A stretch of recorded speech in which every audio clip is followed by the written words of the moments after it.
Halo semuanya, selamat datang kembali di channel Alur Cerita ini.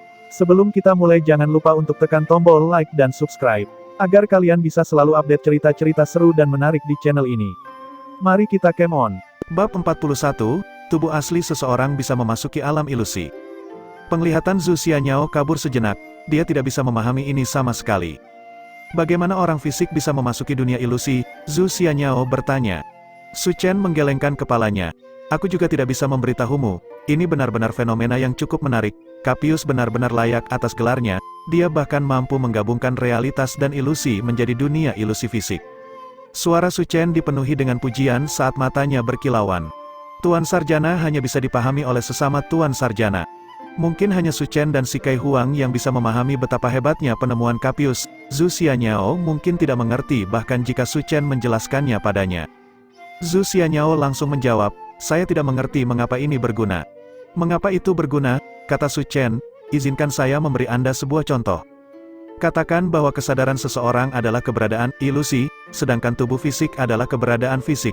Ras roh kegelapan mampu mengubah kesadaran mereka menjadi tubuh fisik melalui instrumen konverter kesadaran. Itu adalah proses mengubah sesuatu yang ilusi menjadi sesuatu yang fisik. Dengan kata lain, mengubah sesuatu yang ilusi menjadi sesuatu yang fisik mungkin tidak terlihat banyak, tetapi itu mampu menciptakan ras yang sama sekali baru. Zhu Xianyao tertegun. Apakah kamu mengatakan bahwa alam ilusi yang berubah menjadi fisik saat ini dapat menciptakan ras lain yang mirip dengan ras roh? Tidak, saya mengatakan bahwa penemuan yang tampaknya tidak berguna sebenarnya dapat memiliki konsekuensi jangka panjang yang sangat penting. Kegunaan mengubah alam ilusi menjadi alam fisik mungkin tidak terlihat sekarang. Lagi pula, itu tergantung pada sejauh mana alam ini telah diubah. Tapi satu hal yang pasti, ini adalah cara berpikir yang mengesankan. Tingkat berapa itu diselesaikan? Zhu Xianyao bingung. Ya, alam ilusi fisik Capius tidak sepenuhnya berhasil, jawab Su Chen. Bagaimana Anda tahu? Karena ras roh tidak memiliki teknik seperti ini, Capius adalah pemimpin ras roh, dan jika dia berhasil, tidak mungkin dia tidak mengumumkannya kepada publik. Ini menyiratkan bahwa usahanya ini gagal. Di mana tepatnya itu gagal? Su Chen melirik sekeliling mereka. Alam ilusi fisik ini ada di Projection Void, menyiratkan bahwa itu mungkin bergantung pada atribut unik Projection Void ini untuk tetap stabil. Dengan kata lain, Capius tidak dapat mengambil langkah yang paling kritis. Mempertimbangkan bahwa dia menyerah di sini, dia mungkin menyadari bahwa proyek ini tidak dapat diselesaikan. Zhu Xianyao tertawa dingin. Realitas adalah realitas, dan ilusi adalah ilusi. Jika Anda dapat mengubah sesuatu yang ilusi menjadi nyata, apakah ilusi akan tetap menjadi ilusi? Saya pikir pemimpin ras roh ini membiarkan imajinasinya menjadi liar. Su Chen meliriknya dengan kasihan. Kamu seperti katak di dalam sumur satu. Zhu Xianyao dengan marah membalas, apa yang kamu katakan? Su Chen menggelengkan kepalanya. Aku berkata bahwa kamu tidak akan pernah mengerti hati seseorang yang menyimpan cukup banyak ambisi untuk menelan seluruh dunia. Meskipun rencana mengubah alam ilusi menjadi sesuatu yang nyata gagal, penelitian Capius tentang masalah ini tidak sepenuhnya sia-sia. Saya dapat menjamin bahwa rencana radiasinya dibangun dengan teori ini sebagai dasarnya. Kamu mengatakan bahwa perbudakan kesadaran berhubungan dengan penelitian yang dilakukan di sini. Zhu Xianyao terkejut. Perbudakan kesadaran ras roh adalah mimpi buruk klan Zhu. Ini bisa dimengerti. Mengingat kisah Wei Liancheng dan putranya, klan Zhu hanya dapat mencapai ini melalui kekuatan garis darah kaisar iblis mereka.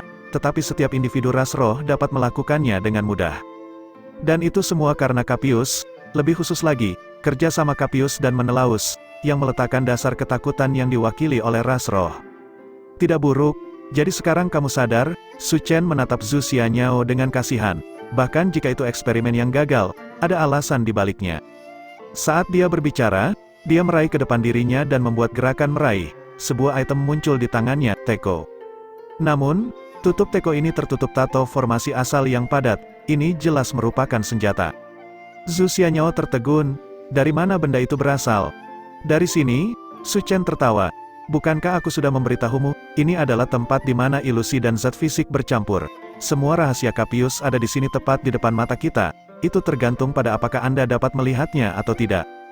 Saat dia berbicara, dia menyingkirkan senjata. Zhu Xianyao juga melakukan gerakan meraih yang serupa. Tetapi tidak peduli seberapa banyak dia melambaikan tangannya, dia hanya bisa menghirup udara. Dia berbalik untuk melihat Su Chen, hanya untuk menemukan bahwa setiap kali dia mengulurkan tangan dengan gerakan meraih, sebuah barang akan muncul di tangannya. Semua jenis barang aneh muncul dengan cara ini, senjata, batu asal, buku, bahan eksotis dan langka, sumber daya, obat-obatan, jimat, gulungan, del, serta sejumlah barang aneh yang belum pernah dilihat Zhu Xianyao sebelumnya. Zhu Xianyao tidak bisa merasakan fluktuasi energi asal yang kuat dari barang-barang ini, yang berarti barang-barang itu tidak terlalu berharga. Namun, dia perlahan-lahan menjadi gila karena perasaan melihat seseorang mengeluarkan barang demi barang sementara dia sendiri tidak dapat menemukan apapun. Apa yang sedang terjadi? Mengapa saya tidak bisa merasakan apa-apa? Teriak Zhu Xianyao. Karena kamu tidak dapat melihat hal-hal ini dengan mata fisikmu, kata Su Chen, gunakan energi kesadaranmu. Energi kesadaran, Zhu Xianyao membeku sesaat. Dia menutup matanya dan melepaskan energi kesadarannya sekuat yang dia bisa. Ketika dia mendekati batasnya, dia akhirnya merasakan beberapa lingkaran cahaya samar melingkari tubuhnya. Cincin cahaya ini melayang ke atas dan ke bawah, di atas dan di bawahnya, berganti posisi setiap detik. Energi kesadarannya lemah, jadi dia hanya bisa melihat hal-hal ini. Namun, dengan energi kesadaran Su Chen, segala sesuatu di tempat ini sangat jelas dan bahkan tampak baginya seperti telah ditata secara teratur di depannya. Fokuskan energi kesadaran Anda, lalu jangkau dan coba raih. Zhu Xianyao melakukan apa yang dia katakan. Tangannya melesat keluar dan benar-benar kembali dengan sebuah benda, membuatnya sangat bersemangat. Namun, ketika dia melihat bahwa barang di tangannya hanyalah sebuah botol biasa, dia langsung menjadi putus asa. Su Chen tertawa, jangan berkecil hati, tidak banyak hal baik di sini. Meski tempat ini adalah laboratorium penelitian Capius, bukan berarti ia harus meninggalkan barang-barang bagusnya di sini. Sebagian besar yang tertinggal adalah sampah yang tidak berharga. Jelas, dia pergi dengan tergesa-gesa. Ekspresi Zhu Xianyao tenggelam. Lalu mengapa Rasroh masih mengirim mata-mata ke sini? Karena mereka tidak pernah mencoba mengambil harta sejak awal. Mereka mungkin datang untuk teknik ilusi fisik ini sendiri, desah Su Chen. Bagi Rasroh, yang tubuhnya sangat halus, teknik ilusi fisik ini memiliki nilai yang tak terbayangkan bagi mereka.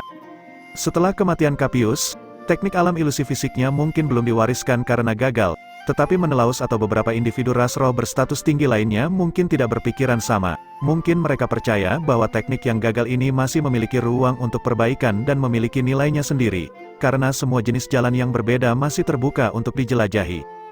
Dengan demikian, individu ras roh datang satu demi satu ke tempat ini, mencari dunia ilusi fisik ini. Tidak heran kamu bertindak begitu murah hati. Anda mungkin sudah menebak ini sejak awal, bukan? Zhu Xianyao melirik Su Chen. Jangan katakan seperti itu, paling tidak, batu-batu di luar cukup berharga, kata Su Chen sambil mulai meningkatkan kecepatan pengumpulannya, terutama berfokus pada buku, catatan percobaan, dan bahan-bahan, prinsip-prinsip di balik dunia ilusi fisik semuanya terkandung dalam barang-barang itu. Lagi pula mereka bukan milikku. Zhu Xianyao mendengus sambil menyilangkan tangannya. Bagaimana jika aku membiarkanmu mengambilnya? Su Chen membalas. Ah, mengapa Anda begitu murah hati? Zhu Xianyao bertanya dengan heran. Sebelum Su Chen dapat menjawab, sebuah suara berbicara, karena tempat ini akan segera runtuh. Semuanya kemudian akan berubah menjadi ketiadaan. Bab 42, saat suara itu berbicara, sesosok muncul dari kegelapan. Sark mata Lang, itu kamu? Tatapan Su Chen sedikit bergetar. Ya, ini aku. Sark menatap dingin ke arah Su Chen. Kamu membunuh adik laki-lakiku, jadi aku di sini untuk balas dendam. Apakah itu sangat aneh? Adik laki-lakimu? Su Chen tertegun. Kamu tidak tahu? Sark jelas sedikit terkejut juga sebelum dia berkata, Chuler adalah adik laki-lakiku. Su Chen tercerahkan. Jadi dia adalah adik laki-lakimu. Tapi bagaimana kamu tahu akulah yang membunuhnya? Su Chen tiba-tiba berhenti dan menoleh untuk melihat Zhu Xianyao dengan tak percaya. Kamu? Ya, itu aku, kata Zhu Xianyao sambil tersenyum tipis. Akulah yang memberitahunya bahwa kamu membunuh adik laki-lakinya, dan aku juga yang memberitahunya bahwa kamu ada di sini. Tatapan Su Chen sedikit tertarik. Kenapa kamu ingin melakukan itu? Zhu Xianyao mundur beberapa langkah dan menjawab, kita bukan teman sejak awal, ini hanya aliansi sementara. Tapi menemukan waktu untuk merencanakan satu sama lain sedikit terpisah dari aliansi ini tidaklah aneh bukan? Itu tidak aneh, Su Chen mengangguk. Tapi sebaiknya kamu tidak lupa bahwa jika aku mati, tidak ada lagi yang bisa membantumu menemukan kebenaran. Su Chen perlahan mengeluarkan pedang pemenggal gunung saat dia berbicara. Aku tahu, tapi terus kenapa? Zhu Xianyao membalas saat alisnya melonjak. Apakah kamu berpikir bahwa menyandera Yu Tianyang, menekan kami dengan ancaman musuh bersama yang lebih besar, dan memancingku dengan janji memulihkan ingatanku akan membuatku mempercayaimu tanpa pertanyaan? Iya, taktikmu sudah lengkap dan alasanmu masuk akal. Setiap orang yang rasional akan mengikutimu. Namun, dunia tidak pernah rasional. Aku, Zhu Xianyao, seorang wanita, dan saya memiliki temperamenku sendiri. Mengapa aku harus membiarkanmu membawaku berkeliling dengan hidungku? Katanya sambil menusukkan jarinya ke Su Chen. Su Chen tertegun. Zhu Xianyao terus berkata dengan tajam, "Aku tidak tahu siapa kamu, tapi aku tahu bahwa aku membencimu dan aku benci kepercayaan diri yang kamu miliki seolah-olah semuanya terkendali. Aku tidak tahu mengapa aku sangat membencinya, tapi aku tidak menyukainya." Ya, dia tidak menyukainya. Inilah mengapa Zhu Xianyao melakukan ini. Ini alasannya. Baginya, itu sudah cukup baik. Jangan suka itu, Su Chen bergumam. Pada saat itu, dia ingat Hidden Dragon Institute, hutan bambu kecil, dan kegembiraannya karena merasa semuanya berada di bawah kendalinya. Zhu Xianyao tidak lagi mengingat detail dari ingatan itu. Namun, penghinaan yang meresapi adegan kegagalan itu terukir dalam di hatinya. Dia membenci, dan secara naluriah tidak setuju dengan semua ini. Jadi, meskipun dia tahu bahwa tidak ada yang bisa memenuhi janjinya jika Su Chen meninggal dan melakukan ini padanya tidak akan membawa keuntungan apapun, dia tetap melakukannya. Ini adalah temperamen wanita, tidak semua hal di dunia ini diputuskan berdasarkan keuntungan. Selalu ada beberapa orang dan beberapa contoh di mana mereka akan melakukan sesuatu meskipun mengetahui bahwa mereka seharusnya tidak melakukannya. Su Chen telah menghitung dengan benar untuk semua orang kecuali Zhu Xianyao, mengakibatkan dia menjadi korban rencananya. Zhu Xianyao berkata, "Kalau begitu sekarang, biarkan aku melihat siapa dirimu sebenarnya, aku punya perasaan tertentu bahwa aku akan mengenalimu." Jejak harapan melintas di matanya, Sark berkata dengan dingin, "Aku juga ingin melihat wajah sebenarnya dari pembunuh kakakku." Cahaya tajam muncul di matanya.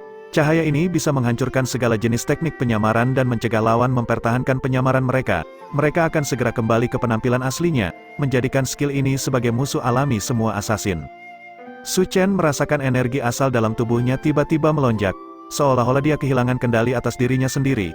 Wajahnya mulai berubah saat penyamarannya mulai menghilang. Zhu Xianyao menatap tajam ke arah Su Chen dengan mata terbelalak, tidak berkedip sekalipun.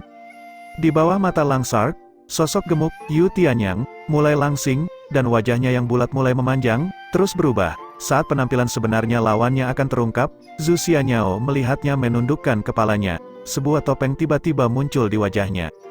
Topeng tak berharga dalam gambar wajah iblis. "Tidak, kamu bajingan!" Zhu Xianyao mulai berteriak. Su Chen terkekeh, "Maaf, aku benar-benar tidak bisa membiarkanmu melihat seperti apa penampilanku. Lebih baik Nona muda Zhu tidak melihatnya agar aku tidak menakutimu." Tubuh Sark mulai memancarkan niat membunuh yang intens. "Kalau begitu aku akan melepasnya sendiri." Gelombang energi yang menyapu tiba-tiba meledak dari tubuhnya ke arah Su Chen saat platform teratai muncul di dahi Sark. Gemetar ringan, dia sebenarnya adalah seorang kultivator alam gemetar cahaya. Ekspresi Zhu Xianyao berubah. Sama seperti bagaimana dia salah menilai Su Chen, dia menemukan bahwa dia juga salah menilai Sark, penjaga yang berdiri di belakang Pal, yang tampaknya paling banyak berada di puncak alam pembukaan yang sebenarnya adalah seorang kultivator alam gemetar cahaya. Pal yang licin telah menipu semua orang, bahkan Su Chen sedikit terkejut. Dia juga tidak menyangka Sark akan menjadi kultivator alam gemetar cahaya. Namun, menghadapi kultivator alam gemetar cahaya tidak mengisi Su Chen dengan keputusasaan yang saat ini dibenamkan Zhu Xianyao. Dia mengeluarkan beberapa botol obat, meminumnya, lalu memutar pedang pemenggal kepala gunung di tangannya. "Bisakah kita benar-benar bekerja sama sekarang? Jika kamu masih bersikeras untuk bertindak bodoh, hasil akhirnya adalah kita berdua mati." Zhu Xianyao menjawab dengan gigi terkatup, "Aku tidak bertindak bodoh. Aku hanya bertanya padamu apakah kita akan bekerja sama atau tidak," kata Su Chen. "Aku akan melakukannya," Zhu Xianyao berteriak keras sebagai jawaban. Meskipun dia keras kepala, dia bukan idiot. Dia tahu bahwa jika Sark membunuh Su Chen, dia juga akan mengalami nasib yang menyedihkan. Sark tertawa dingin, "Dua ayam lemah tidak berharga." Suara mendesing, sebelum dia selesai berbicara, pedang pemenggal kepala gunung melebar hingga panjang 18 kaki, di bawah kendali inkarnasi darah primordial Su Chen. Itu berayun di udara dengan cara yang sangat mengancam, permukaan bilahnya dilapisi dengan nyala api bayangan. Su Chen segera membuka dengan jurus pembunuhannya. Saat menghadapi kultivator alam gemetar cahaya, bahkan Su Chen tidak bisa menahan diri. Zhu Xianyao bergerak pada saat bersamaan. Dia tidak menggunakan jari rubah surgawi. Dia sangat jelas bahwa basis kultivasinya tidak cukup untuk melepaskan kekuatan yang seharusnya dimiliki oleh jari rubah surgawi. Dia bernyanyi, suaranya yang jernih dan bergema terdengar dengan anggun. Alunan manisnya sudah cukup untuk menggerakkan hati yang paling keras sekalipun, seperti menyebabkan air memancar dari bebatuan. Dia menari, tariannya lincah, anggun, dan mengalir. Kecantikannya yang tak tertandingi cukup untuk memikat setiap penonton. Untaian kabut halus juga mulai mengalir di udara, membentuk karya seni yang indah di udara. Lagu dan tarian yang mempesona telah dimulai. Lagu itu adalah Jade Immortal Ballad, setiap suku kata masuk jauh ke dalam hati. Tarian itu adalah tarian rubah surgawi, setiap gerakan menarik perhatian. Asapnya adalah asap pengganggu jiwa, setiap helai asap menyihir jiwa. Zhu Xianyao juga membuka diri dengan teknik mutlak klan Zhu rubah surgawi. Orang normal manapun akan langsung tergila-gila hanya dengan pandangan sekilas, bisikan, atau bau, benar-benar kehilangan kesadaran, bahkan mungkin ada beberapa yang akan berada di bawah kendali langsungnya, untuk digunakan sesuka hatinya. Namun, Sark bukan hanya orang biasa, dia adalah seorang kultivator alam gemetar cahaya. Platform teratai menjaga kesadarannya, membuatnya tetap berpikiran jernih. Bahkan seseorang dari basis kultivasi yang sama tidak akan mudah memikatnya dengan tarian rubah surgawi, apalagi Zhu Xianyao belaka. Meski begitu, Zhu Xianyao tidak pernah berencana untuk mencapai itu. Dia tidak berpikir bahwa dia bisa sepenuhnya menyihir Sark, tetapi tarian rubah surgawi klan Zhu tidak akan sepenuhnya tidak efektif.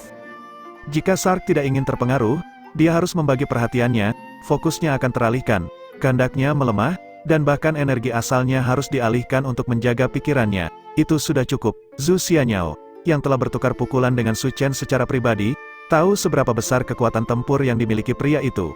Bahkan jika lagu dan tariannya hanya bisa mengurangi kekuatan Sark hingga 20%, dengan itu Su Chen tidak akan kalah. Bab 43, suara mendesing, garis cahaya pedang melonjak ke depan, membawa serta cahaya redup-redup. Meskipun cahaya ini tidak terlalu mencolok, permukaannya membawa aura yang mematikan. Ketika Sark melihat serangan pedang ini mendekat, pandangannya menjadi terfokus. Seberapa kuat, betapa ganasnya, sungguh menghancurkan. Siapa orang ini? Bagaimana dia bisa melepaskan serangan pedang yang begitu kuat? Namun, Sark tidak punya waktu untuk merenungkan pertanyaan-pertanyaan ini, dan secara naluriah mengangkat dinding pasir di depannya.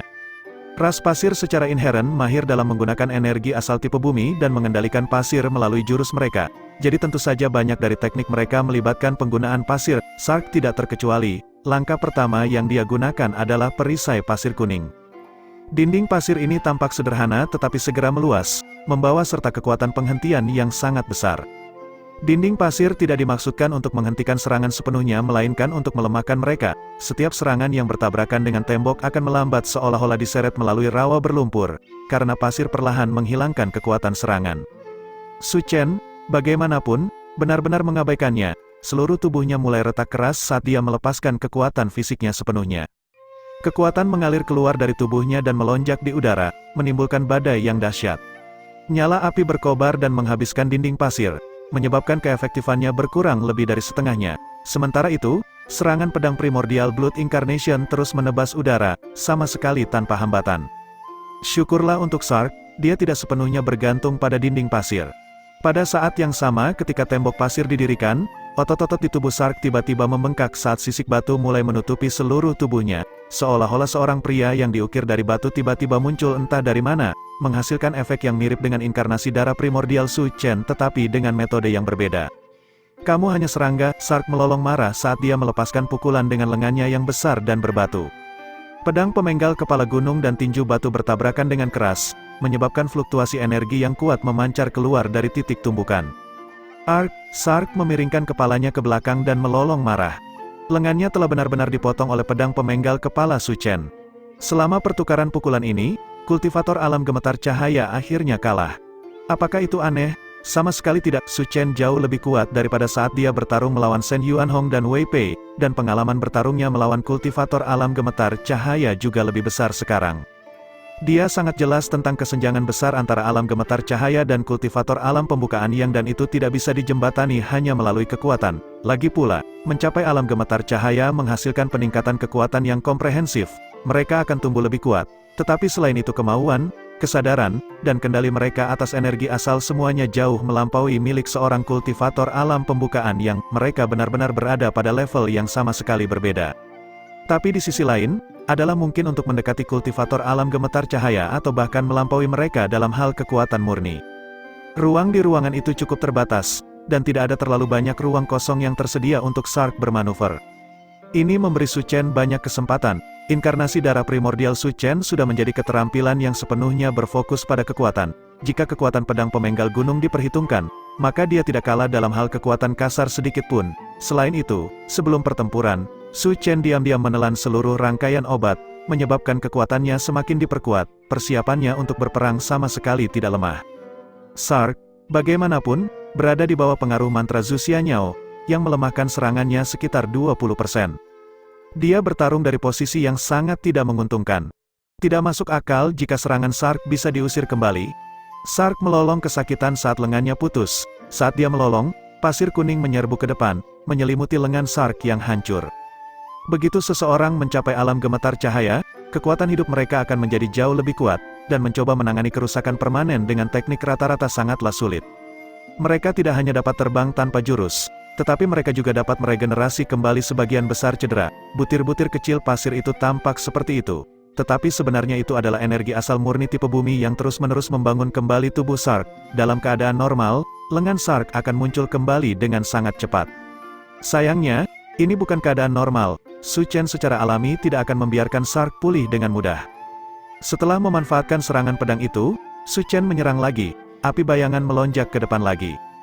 Karena Zhu Xianyao telah melihat erupting elang api, snaking mist steps, pedang petir, dan lain-lain, Su Chen tidak memiliki keberanian untuk menggunakan teknik-teknik itu. Sebaliknya, dia mengandalkan serangan paling langsung dan brutal di gudang senjatanya untuk memberikan kerusakan.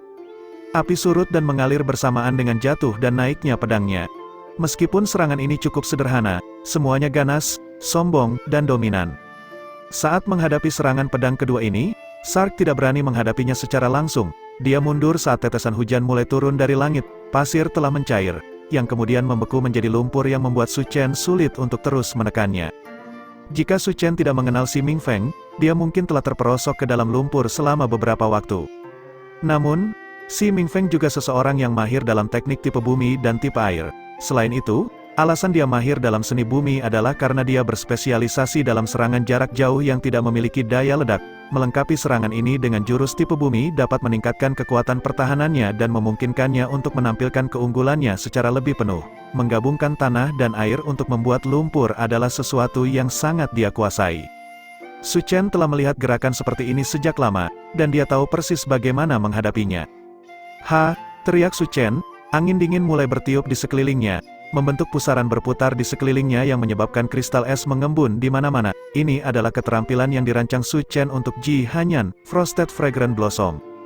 Dalam hal kontrol atas energi asal tipe air, Su Chen jauh lebih rendah dari Ji Hanyan. Kekuatan embun beku dan kemampuannya untuk melakukan kerusakan sama-sama terbatas. Namun, Su Chen tidak mencoba menggunakan keterampilan itu untuk kekuatannya, melainkan untuk pusaran yang diciptakannya. Pusaran angin bergolak, menyapu pasir menjadi tornado yang menyerbu ke depan. Pada saat yang sama, Su Chen mengayunkan pedangnya ke udara lagi. Serangan pedang ini sangat kuat, meskipun raksasa batu besar milik Sark sangat kuat, ia hanya bisa mundur saat menghadapi rentetan serangan yang begitu hebat. Saat dia mundur, Su Chen maju. Dia menjaga tekanan di setiap langkah. Meskipun energi asal tipe bumi dapat membantu Sark pulih dari lukanya, itu juga melemahkan kemampuan tempurnya. Su Chen ingin memanfaatkan kesempatan ini dan meraih sukses besar. Karena itu, dia terus melepaskan serangan pedang demi serangan pedang dengan kejam. Sark, seorang kultivator alam gemetar cahaya, dipaksa mundur lagi dan lagi oleh seorang kultivator alam pembuka yang kemarahan meluap dari tubuhnya dalam bentuk niat membunuh yang kental. Kamu mencari kematian. Saat dia berbicara, dia mengeluarkan mutiara kuning kehitaman dan mengguncangnya di tornado. Pasir mulai mengepul keluar dari tangannya, berubah menjadi bilah pasir yang membelah udara. Bilah itu tampak seperti yang terbentuk dari jurus, tetapi sebenarnya itu adalah senjata. Itu adalah senjata yang terbuat dari mutiara bumi kelima. Karena itu, kekuatannya tidak bisa diremehkan. Sark awalnya berpikir bahwa dia bisa mengalahkan Su Chen dengan tangan kosong, tetapi dia tidak menyangka serangan Su Chen sekuat itu sampai dia terpaksa menggunakan mutiara bumi kelima. Ketika dia menyerang lagi, itu dengan jurus favoritnya, Wild Beheading Sand. Gelombang kejut energi yang padat meledak. Su Chen tidak dapat menimbulkan kerusakan yang signifikan pada Sark, tetapi energinya yang kuat dan penolakannya untuk bergerak sedikit pun membuat Zhu Xianyao dan Sark cukup terkejut. Seorang kultivator alam pembuka yang dicocokkan secara merata dengan kultivator alam gemetar cahaya dalam hal kekuatan. Bahkan dengan dukungan Zhu Xianyao dan obat-obatan yang diminum Su Chen, siapapun yang mendengar ini akan sangat terkejut. Meski begitu, ini bukan batas Su Chen. Alam gemetar cahaya, Su Chen terkekeh, aku pernah membunuh mereka sebelumnya. Kemudian, matanya mulai bersinar redup, Fata Morgana. Fata Morgana mengabaikan tingkat kultivasi. Belum lagi bahwa Sark masih terpengaruh oleh tarian rubah surgawi Zhu Xianyao dan balada abadi Giok. Fata Morgana segera menahan Sark, memaksanya berhenti. Pada saat itu, pedang pemenggal kepala Su Chen bersiul di udara, mengarah tepat ke leher Sark. Bahkan jika Anda adalah alam gemetar cahaya dengan tubuh fisik dan kekuatan hidup yang sangat kuat, Anda masih akan mati jika kepala Anda terpenggal. Bab 44, serangan pedang ini melonjak ke depan, membawa serta hampir semua kekuatan Su Chen saat dia berusaha untuk menuai kehidupan Sark. Saat pedang itu hendak mendarat, tubuh Sark tiba-tiba mulai bersinar dengan cahaya keemasan yang kuat. Setelah melihat cahaya keemasan ini, Su Chen tahu dia dalam masalah. Memang, cahaya keemasan itu segera membekukan serangan pedang kuat Su Chen di tempatnya, menghentikannya di jalurnya dan mencegahnya bahkan menyentuh tubuh Sark. Tidak peduli berapa banyak kekuatan yang diterapkan Su Chen, dia tidak dapat menerobos. Penghalang energi asal yang sangat kuat, itu mungkin senjata konsumsi yang sangat berharga karena Su Chen hampir bisa mendengar suara sesuatu yang pecah di latar belakang. Meski begitu, dia tidak puas. Tujuannya dengan serangan pedang ini bukan untuk menghancurkan Origin Tool melainkan untuk merenggut nyawa Sark. Di bawah kekuatan habis-habisan dari Su Chen, penghalang cahaya keemasan mengerang dengan pekikan logam yang keras. Itu tidak sepenuhnya hancur, tetapi berubah bentuk secara signifikan di bawah tekanan, bahkan leher Sark pun terpaksa ditekuk ke samping. Dengan suara garing, kepala Sark miring tajam, tekanan besar telah mematahkan lehernya. Su Chen segera membanting telapak tangannya ke tubuh Sark, membuatnya terbang di udara. Sark sadar kembali di udara, rasa sakit yang luar biasa dari area lehernya telah membuatnya sedikit terstimulasi. Sark, yang baru saja terbangun dari mimpinya, menemukan bahwa salah satu senjata penyelamat hidupnya telah dihancurkan dan lehernya telah patah hanya dalam sekejap mata. Dengan kata lain, dia sudah mati sekali dalam waktu singkat ini. Tidak, dia melolong, kepalanya miring ke sudut yang aneh. Earth energi asal dengan marah bergegas menuju lehernya saat dia mencoba untuk pulih dengan cepat dari cederanya. Su Chen menghirup udara dalam jumlah besar, mencoba memulihkan diri dari sejumlah besar energi yang telah dia keluarkan dalam serangan pedang itu. Dalam keadaan normal, dia akan melepaskan erupting elang api untuk terus memberikan tekanan, tetapi dengan Zhu Xianyao menonton, dia hanya bisa melepaskan Sark. Bajingan, Sark berteriak sambil menggertakkan giginya. Platform teratai di kepalanya mulai bersinar, mengelilingi tubuhnya dalam cahaya putih. Pada titik ini, Sark telah benar-benar membuang perkiraan awalnya terhadap lawannya dan berusaha sekuat tenaga, bahkan lehernya yang retak mulai pulih dengan cepat. Sayangnya, kemampuan regeneratifnya jauh lebih lambat daripada tingkat kehancurannya. Sebelum Sark bisa mengangkat lehernya, pedang pemenggal kepala Su Chen sekali lagi mengayun ke arahnya. Keduanya bertukar pukulan kuat berulang kali. Jika Su Chen seperti gunung yang tinggi, bergerak maju dengan momentum yang tak terkendali, maka Sark seperti lautan, menjauh di setiap kesempatan. Kultivator alam gemetar cahaya memiliki cadangan kekuatan yang luar biasa yang tidak dapat dengan mudah diatasi hanya dengan seorang jenius dan beberapa senjata. Raksasa batu besar itu mengayunkan lengannya ke udara, menyebabkan pasir beterbangan kemana-mana dengan cara yang keras, melonjak-lonjak dengan bergolak. Tapi ketika kedua belah pihak habis-habisan, Su Chen adalah orang yang dirugikan. Su Chen terkejut saat mengetahui bahwa Eagle Eye Sark tidak miskin sama sekali, dia juga memiliki beberapa senjata yang kuat. Terlepas dari Origin Tool penghalang emas yang menyelamatkan jiwa dan mutiara bumi kelima miliknya, Sark telah mengeluarkan item lain, sebutir pasir emas. Butiran pasir kemasan ini melayang di udara, berubah menjadi sungai pasir kemasan yang mulai berputar di sekitar ruangan. Su Chen tiba-tiba merasa bahwa segala sesuatu di daerah ini tiba-tiba berada di bawah kendali lawannya. Sungai memberi tekanan yang sangat besar pada Su Chen di bawah kendali Sark, membuatnya sangat sulit baginya untuk bergerak. Tak puas dengan itu saja, Sark pun mengeluarkan sebuah kantong dan melemparkannya ke udara. Kadal binatang iblis tingkat rendah bergegas keluar dan membuka mulutnya ke arah Su Chen. Syukurlah, tidak ada bumi yang sebenarnya di sini, membuat Kadal tidak mungkin menggunakan keterampilan tipe bumi yang paling mahir ia lakukan. Sebagian besar kekuatannya terbatas, tetapi tekanan tambahan yang diberikannya pada Su Chen tiba-tiba membuatnya agak kewalahan. Segera setelah itu, Sark mengeluarkan sebuah lukisan. Lukisan itu benar-benar mengulurkan tangan dan meraih Su Chen. Su Chen akhirnya mengidentifikasi lukisan itu. Itu adalah salah satu lukisan di lorong yang baru saja mereka lewati. Namun untuk beberapa alasan, itu telah dijinakkan oleh Sark dan saat ini sedang digunakan olehnya. Serangkaian harta keluar satu demi satu, memaksa Su Chen berpikir keras untuk menemukan jawaban. Sark tertawa muram, berat, Apakah kamu pikir kamu bisa melawanku hanya dengan beberapa senjata yang luar biasa? Semburan energi, sungai pasir, dan binatang iblis semuanya terus menekannya. Ketika dia melihat ini, bahkan Zhu Xianyao mau tidak mau berkata dengan cemas, apakah kamu memiliki keterampilan lain yang dapat kamu gunakan? Ketika dia mendengar ini, Su Chen menatapnya dengan pandangan menghina. Kamu membutuhkan aku untuk memperbaiki masalah yang kamu mulai. Itu karena kamu bersekongkol melawanku, itu karena kamu datang untuk mencoba dan mencuri keuntungan kami. Saya melakukan sesukaku, apakah itu urusanmu? Kata Zhu Xianyao dengan tatapan tajam. Semua wanita seperti ini, jika mereka tidak bisa menang melalui logika, mereka benar-benar membuangnya keluar jendela. Keduanya terus bertengkar, tetapi situasi di sekitar mereka semakin mengerikan pada detik itu. Pasir keemasan terus berputar di udara, mengelilingi mereka berdua sepenuhnya. Niat membunuh yang membara melintas di mata Sark. Zhu Xianyao berkata dengan cemas, "Hei, jangan berdebat sekarang, oke, bisakah kamu menggunakan teknik menyihir yang kamu gunakan sebelumnya lagi? Coba lagi padanya." Itu tidak akan berhasil. Dia mempersiapkan diri dan platform teratai melindungi kesadarannya.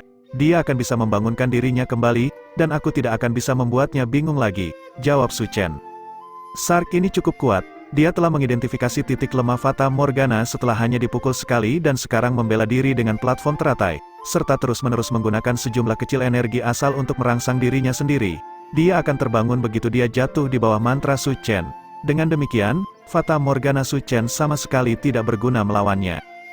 Jadi tidak ada yang bisa kita lakukan, Zhu Xianyao berkata dengan kecewa. Itu mungkin bukan masalahnya, Su Chen tiba-tiba mengabaikan serangan Sark. Pedang pemenggal kepala gunung turun ke atas lukisan itu, dan api gelap berbayang turun ke lengan wanita yang terulur, membelahnya seperti pisau hitam. Nyala api menyebar ke bagian dalam lukisan, menyebabkan jeritan melengking. Namun, harga dari mengalihkan perhatiannya ke lukisan itu adalah bahwa pedang pasir Sark akhirnya menembus pertahanan Su Chen. Cahaya keemasan menyinari tubuh Su Chen dengan intens, bahkan dengan bantuan Algatred Coral Robe, Su Chen terbang di udara sambil mengerang. Arcane Heavy Armor retak saat retakan muncul di seluruh permukaannya. Mati, Sark melolong saat dia melepaskan serangan lain. Dia ingin menggunakan kesempatan ini untuk merenggut nyawa Su Chen. Pada saat itu, Su Chen tiba-tiba berteriak, "Pergilah sekarang." Sark merasakan keterkejutan sesaat sebelum menyingkir. Mencoba menipu saya, tiba-tiba embusan angin melonjak dari belakang punggungnya. Tidak baik, Sark menyadari keseriusan situasinya. Dia merasakan rasa sakit yang luar biasa saat lubang besar keluar dari punggungnya. Dia melepaskan serangan di belakang dirinya sebagai tanggapan dan mendengar erangan tumpul saat penyerang melambung ke belakang. Itu kamu, Sark akhirnya mengetahui bahwa orang yang menyergapnya adalah Zhou He. Tidak ada yang mengharapkan dia muncul saat ini di tempat ini. Itu dia, Zhu Xianyao tertegun. Itu selalu diperlukan untuk memainkan beberapa rencana cadangan, jawab Su Chen. Sark melolong saat dia memerintahkan kadalnya untuk menahan Su Chen di tempatnya dan melompat ke arah Zhou He. Dia ingin membunuh Zhou He terlebih dahulu, tapi saat dia berbalik, sosok Su Chen tiba-tiba menghilang dan muncul kembali tepat di belakang Sark. Pedang pemenggal kepala gunung menusuk ke dalam lubang yang baru saja dibuka oleh Zhou He. Api gelap meledak, Sark menebas ke belakang dengan tangan kanannya, dan pedang bumi kelima menghantam lengan kanan Su Chen, memotong lengannya di bagian siku. Zhou He membalas dengan serangan pedang, menusuk tenggorokan Sark. Sark meninju, dan tangan kirinya menembus ke bagian tengah tubuh Zhou He. Zhu Xianyao terbang di udara dan akhirnya menusuk dengan jari rubah surgawi tepat di bola mata Sark. Bola mata Sark meledak, namun, pada saat yang sama, pasir keemasan tiba-tiba berlipat ganda, meledakkan Zhu Xianyao ke udara. Sesaat kemudian, tangan kiri Su Chen memasuki tubuh Sark.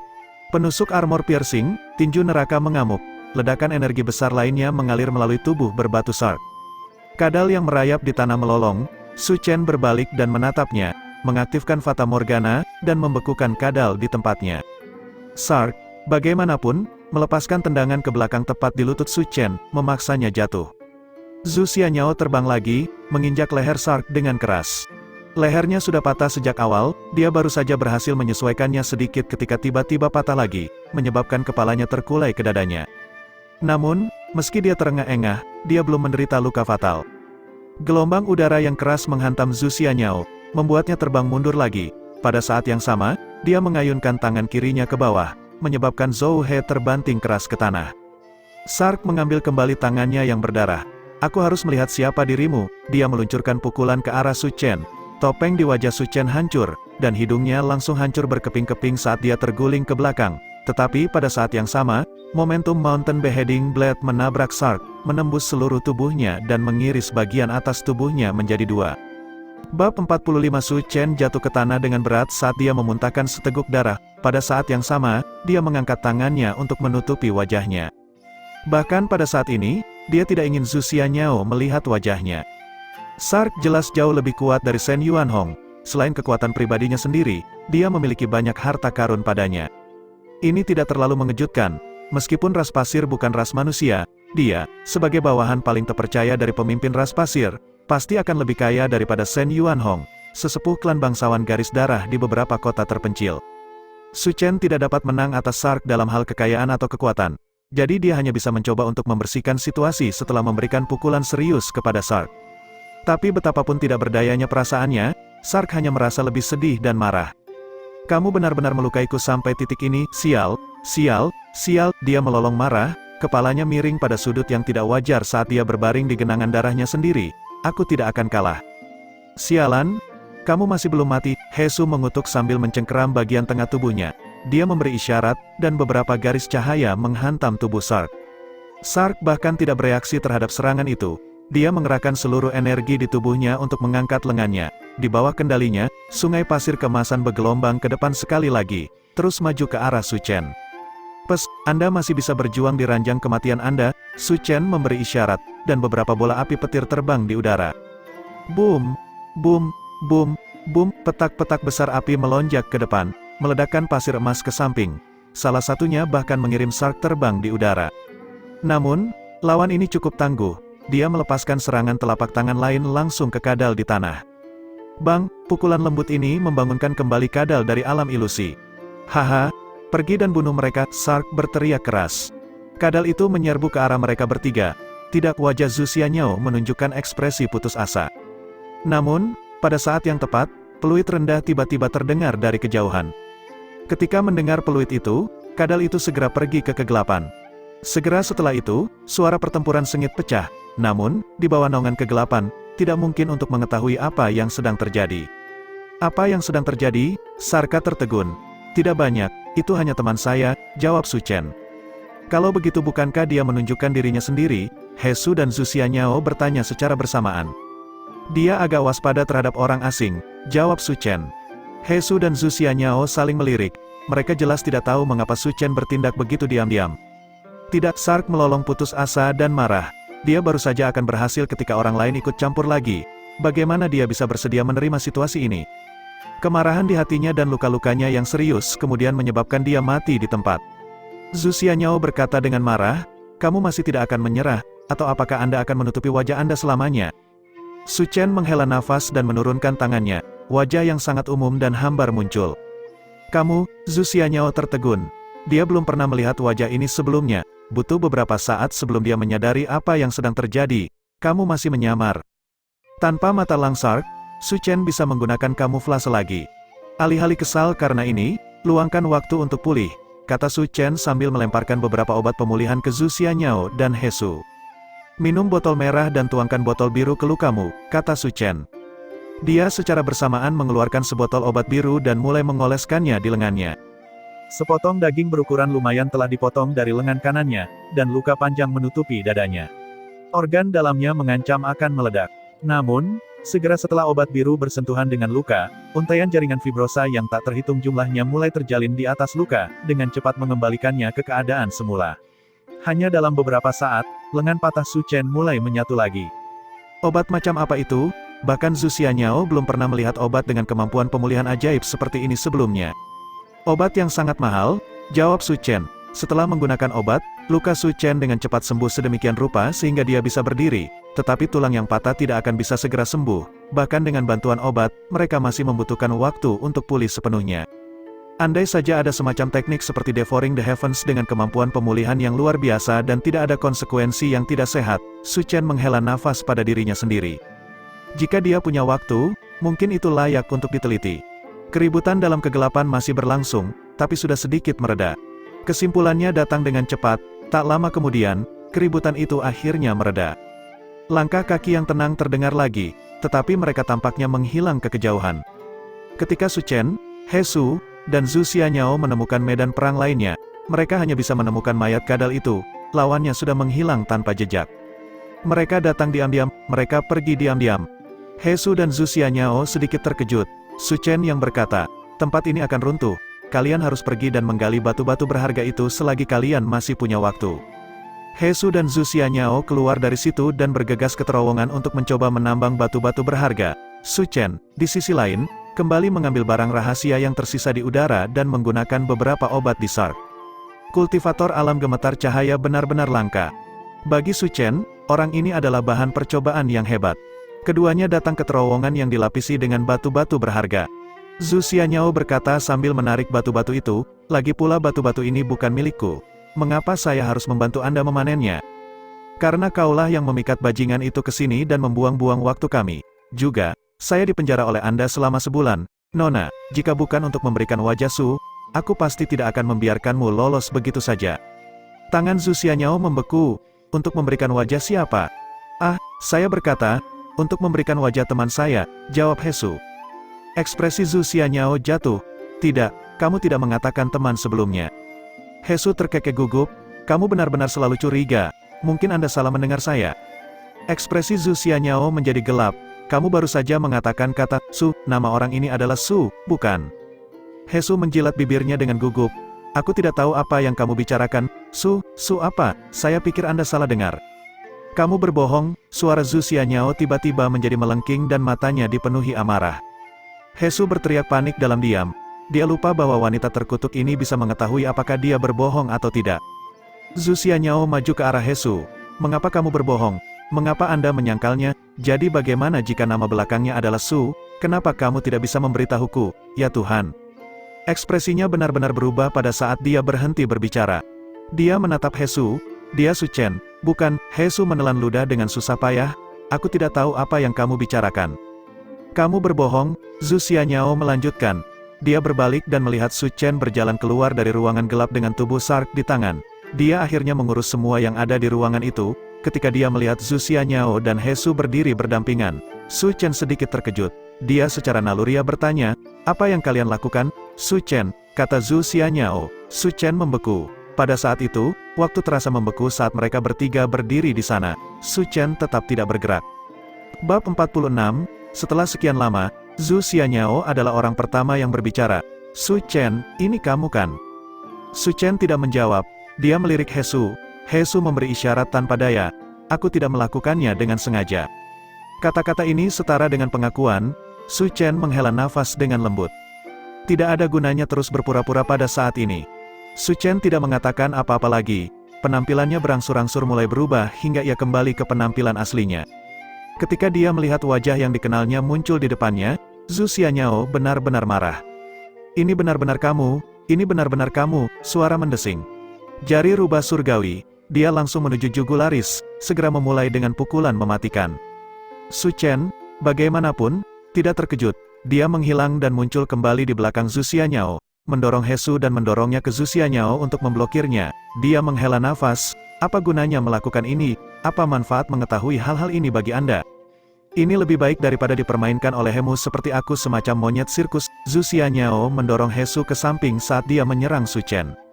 Su Chen mengelak ke samping, terus berdiri di belakang He Su. Aku tidak pernah bermain-main denganmu.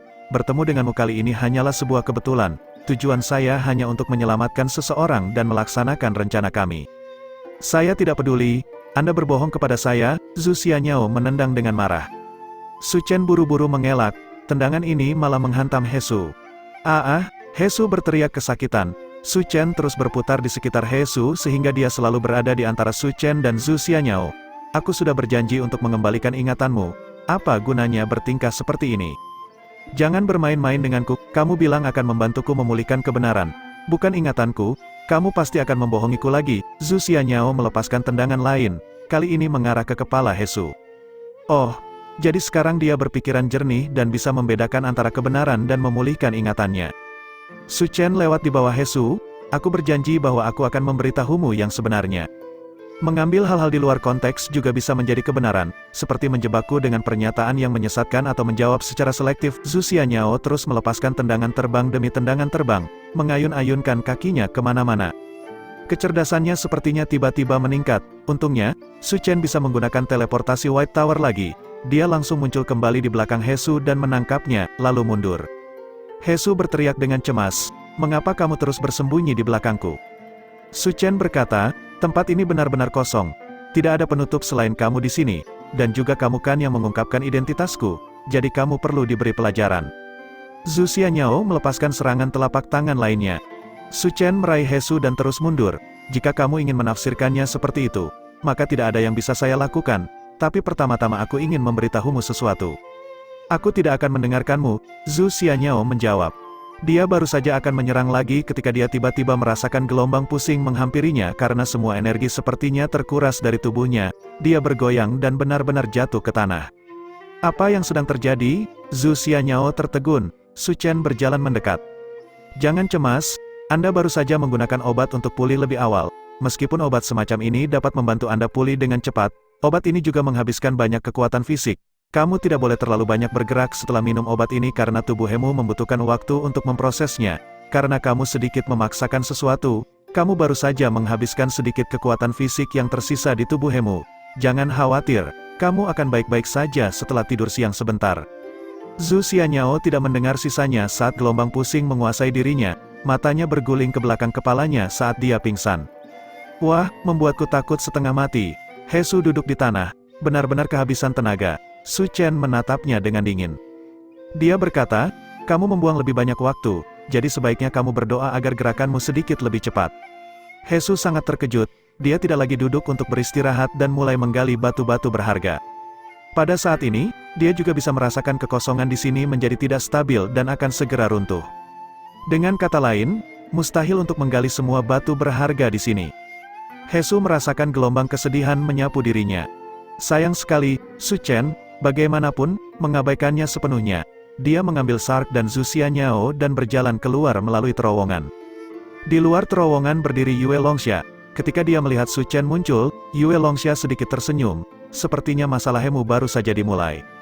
Mungkin ini takdir, tidak peduli seberapa keras kamu mencoba, tidak mungkin menghindari kecelakaan." Su Chen tertawa. "Jadi, apa yang kamu rencanakan selanjutnya?" Yue Longxia bertanya. Su Chen berpikir sejenak, lalu berkata, "Karena dia menginginkan kebenaran, mari berikan dia kebenaran. Tapi kau harus menjadi orang yang memberitahunya. Bagaimana menurutmu?" "Aku," Yue Longxia menunjuk dirinya sendiri, kaget. "Iya kamu," kata Su Chen dengan keyakinan. "Saya pikir ini mungkin cara terbaik untuk membuatnya menerima situasi. Saat ini, dia memiliki bias tertentu terhadapku. Dia tidak akan percaya padaku tidak peduli apa yang aku katakan. Sedangkan untukmu, dia mungkin paling tidak bisa mengatakan bahwa kamu tidak berbohong." Yue Longxia memeluk lengannya. "Jadi, bagaimana kamu akan membayarku?" Su Chen tersenyum pahit. "Aku berutang satu lagi padamu, oke?" "Tidak baik," Yue Longxia mengangkat alisnya. "Kita teman, bukan?" Yue Longxia menggoyangkan jarinya. "Hanya karena kita berteman bukan berarti aku akan melakukan apapun untukmu secara gratis." "Lalu apa yang kamu inginkan?" Su Chen bertanya. Yue Longxia berpikir sejenak. "Karena aku sudah banyak membantumu, aku seharusnya mendapat bagian dari harta rampasan kan?" Su Chen tertegun. Terakhir kali dia mengusulkan ini pada Yue Longxia, dia membuatnya tidak bahagia. Kali ini, ketika dia mengungkit persahabatan mereka, Yue Longxia mulai menegosiasikan keuntungan dengannya. Apa yang sedang terjadi? Dia menatap Yue Longxia, agak bingung. Yue Longxia, bagaimanapun, mengulurkan tangannya dan berkata, "Ayo lakukan ini. Namun, izinkan saya mengatakan pertama-tama bahwa saya tidak akan menerima apapun yang tidak berharga." Ini, Su Chen ragu sejenak. Dia melirik apa yang dia miliki, hanya untuk menemukan bahwa tidak ada yang benar-benar cocok untuknya. Dia menyaksikan Yue Longxia mengeluarkan batu berwarna pelangi dari tangannya. Itu adalah kristal ilusi yang baru saja dicopot Su Chen dari dinding terowongan. Kristal ilusi bukanlah batu yang sangat berharga. Itu tidak memiliki kegunaan kultivasi dan pasokannya tidak terlalu langka, jadi harganya relatif rendah. Karena relatif tahan lama, rakyat jelata sering menggunakannya sebagai simbol cinta abadi. Kristal ilusi yang Su Chen temukan relatif langka dan beraneka warna, itu memiliki jejak seperti bulan dan dua sosok mirip manusia, menjadikannya harta yang cukup unik. Inilah mengapa Su Chen melepaskannya, karena dia berencana memberikannya kepada Gu Qingluo. Tanpa diduga, Yue Longxia telah mengarahkan pandangannya ke sana. Ekspresi bahagia melintas di wajahnya saat dia mengambil kristal ilusi pelangi dari tangan Su Chen. Ini sangat cantik. Mari kita perlakukan ini sebagai pembayaran atas apa yang telah saya lakukan untukmu. Kamu, Su Chen menatapnya, tercengang. Apa kamu tidak mau berpisah dengannya? Yue Longxia bertanya. Su Chen menggelengkan kepalanya. Tentu saja, karena kamu menyukainya, maka kamu dapat memilikinya. Tidak sopan bagiku untuk menolak, kata Yue Longxia sambil mengangkat Zhu Xianyao dan pergi. Dia ingin pergi dulu. Su Chen memperhatikannya saat dia menghilang. Tetap diam selama beberapa waktu. Akhirnya, retakan mulai muncul di mana-mana. Ini berarti bahwa seluruh dunia ilusi fisik akan segera runtuh. Di dalam terowongan, He Su juga dengan enggan menuju pintu keluar saat dia membongkar beberapa batu terakhir. Bab 47, dengan ledakan besar, alam ilusi fisik benar-benar runtuh. Ruang mulai terdistorsi dan berputar seperti pusaran sebelum runtuh dengan sendirinya. Itu menyusut menjadi seukuran titik kecil, lalu menghilang. Jika bukan karena fakta bahwa Su Chen telah menyeret He Su pada saat terakhir, dia mungkin akan menghilang bersama dengan dunia ilusi fisik. Sialan, masih banyak permata di sana yang tidak sempat saya gali. Sungguh sebuah tragedi, teriak He Su sambil menghentakkan kakinya. Dia menatap Su Chen dengan sedikit keluhan. Apakah kamu tidak berpikir untuk membantuku? Lagi pula aku tidak terlalu peduli. Kita sepakat bahwa semua ini adalah milikmu. Itu tidak membuat banyak perbedaan bagi saya, jawab Su Chen. Aku tahu kamu akan mengatakan itu, desah He Su. Baiklah, bagaimanapun, kalian tidak datang ke sini dengan sia-sia kali ini, dan kalian berhasil keluar hidup-hidup, kan? Su Chen menepuk bahu He Su sambil tertawa. Iya, kurasa begitu. He Su melihat sekelilingnya. Di mana Zhu Xianyao? Kenapa dia menghilang? Temanku membawanya pergi. Jangan khawatir, dia akan baik-baik saja. Persetan aku khawatir tentang dia. He Su meludah ke tanah. Ayo pergi dan bantu Aozi. Mungkin tidak perlu lagi, jawab Su Chen. Alam ilusi fisik telah dihancurkan, sehingga seluruh projection void akan runtuh selanjutnya. Lebih baik bersiap-siap untuk kembali ke kenyataan. Saat Su Chen berbicara, mereka menyaksikan seluruh kastil proyeksi mulai bergetar. Roh-roh mati itu mulai berteriak.